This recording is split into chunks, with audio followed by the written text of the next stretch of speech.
Mga ate at mga kuya, welcome back to Kuya Puto's channel.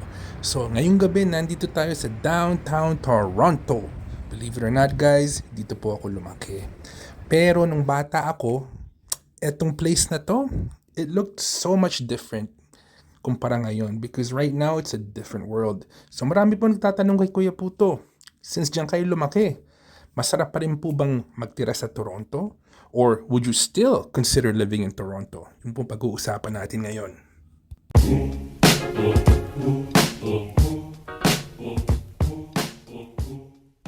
So mga ate at mga kuya, this is just personal preference, right? This only applies to me. So the quick answer to the question, Kuya Puto, do you still want to live in Toronto? The answer is no. Ayoko na. And I'll tell you why. Nung nagda-drive kami papunta dito ngayong gabi, ang daming kotse, ang kapal ng traffic. As in, everywhere you look, everywhere you go, ang daming kotse, ang daming bisikleta. And kukumpara mo sa Pilipinas, di ba sabi nila, magda-drive ka ng 5 kilometers sa Pilipinas, it'll take you like 1 hour. Halos ganun na rin po dito sa downtown Toronto core. Karamihan po ng tao na nakatira dito sa downtown core, they don't own a car because it does not make any sense dahil napakakapal ng traffic, tapos napakamahal ng parking if you can find parking. So karamihan po, they take public transit, they walk, they bike, or sometimes they take an Uber. Si Kuya Puto, I like my cars, so I don't think downtown will be a good fit for me. Number 2 reason ni Kuya Puto guys is napakadaming tao. As in parang mga langgam. I mean, they're everywhere. And because napakadaming tao, napakaingay din. You know, those two things come hand in hand, di ba?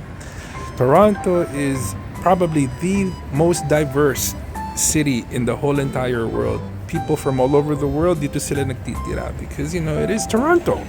So, expect to see a lot of people from many different places, which is great, but at the same time, napaka-congested.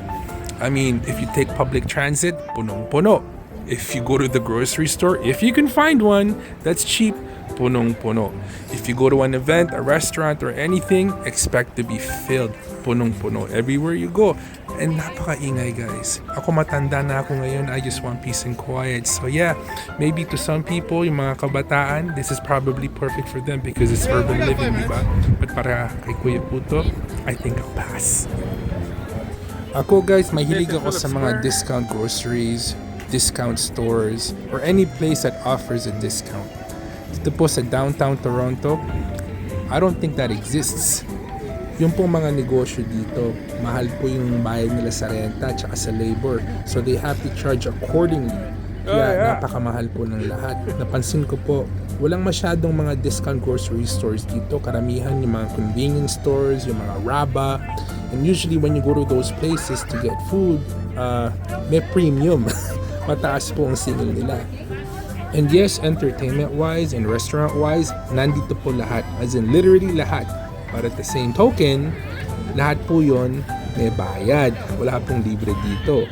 So, kung limited ang budget ninyo, or kung tamang-tama lang ang budget ninyo, baka matukso lang kayo, and next thing you know, yung budget ninyo, yung pera ninyo, ubos lahat. So guys, dalawa po anak namin. And to many people with young kids, alam ko maiintindihan nila to. Dito po sa Toronto, ang daming distractions. As in, napakadaming distractions, especially for young people, di ba? Yung pong mga anak ko, kung bata sila, ayokong magtira sa busy na city because I don't want too many distractions for them. I want them to be able to concentrate on school and concentrate on just being kids, di ba? Kung nandito kami sa Toronto, I don't know, baka maging gala sila. Dahil there's so many things that you can go, there's so many things that you could do. You know, I understand you shouldn't control your kids, but at the same time, you know, they will be a product of their environment. And I feel a lot safer, you know, if we were away from the busy, if we were away from the crazy. You know, that's why we moved out. And I'm kind of glad that I did. But mind you guys, this is just me. This does not apply to everybody. This is just my personal feelings. That's why I think Toronto is not for us anymore. So as we all know, Toronto is the main hub dito sa Ontario and everybody wants to come and live here. And along with that, tumataas po yung crime rate. And pag tumaas yung crime rate, tumataas din po yung homelessness. So habang naglalakad po kami dito ngayong gabi, napansin ko sa mga pasikot-sikot, ang dami pong homeless. And you know what? Nakakaawa. As in, nakakaawa. Ayaw ko po talaga nakikita yun dahil sumasakit yung loob ko. And at the same time, kung meron kayong mga anak na mga bata, you're always thinking about their safety, di ba? So, increased crime rate and increased homelessness, two of the main reasons really that I think why Toronto is not for us anymore, lalo na ngayon matanda na kami, di ba? Believe it or not guys, kami po ni Mrs. mahilig po kami maglakad-lakad. As in, napakahilig po namin maglakad-lakad. Problema dito sa Toronto, yes, you can walk everywhere. Like literally, you can walk everywhere. Kaya lang, it's a concrete jungle. Toronto has become a concrete jungle. Ibig pong sabihin nun, wala nang mga green space because they have to make room for buildings and condos and businesses and plazas, etc., etc., etc. So, yung mga green space where you see trees, where you see scenery, where you see nature, that's very limited to non-existent dito po sa downtown core. So finally, I left the most obvious for last.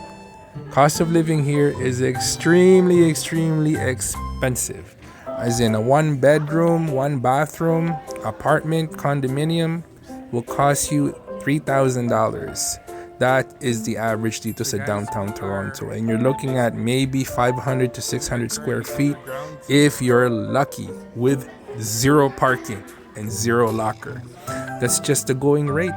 So isipin nyo guys, outside of Toronto, maghanap kayo ng suburb somewhere, bahay na po yun. $3,000, bahay na po yun sa labas ng Toronto where you can fit all of your family away from the noise, away from the busy, away from the crazy. Your money will stretch so much farther outside. And you know what? Kung gusto nyong pumunta sa Toronto to experience the urban life, mag-drive na lang kayo for the day or take TTC or the GO train to come to Toronto downtown for a day para lang ma-experience nyo yun. And after that day is over, bumalik po kayo dun sa bahay nyo outside of Toronto where it's nice and peaceful.